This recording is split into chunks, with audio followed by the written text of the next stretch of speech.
তখন আলো ছিল ক্ষীণ, কিন্তু মানুষ ছিল কাছে। আমি সেই ছোট্ট হারিকেন। আমার নিভু নিভু আলোয় তোমরা লিখতে, পড়তে, হাসতে, গল্প করতে।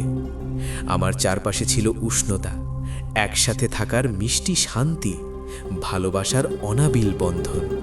আমি ছিলাম তোমাদের রাতের বন্ধু, নীরব সাথী, পারিবারিক আনন্দের নিঃশব্দ সাক্ষী। কিন্তু এখন তোমার ঘর ঝলমল করছে বিদ্যুতের আলোয়। আমার জায়গা নিয়েছে যন্ত্রের ঝলকানি। একসময় একসাথে থাকা পরিবার এখন আলাদা আলাদা ঘরে। মুখগুলোর আলো এখন মোবাইল স্ক্রিনে, হৃদয়ের নয়। হাসি এখন ইমোজিতে, গল্প এখন নোটিফিকেশনে হারিয়ে যায়।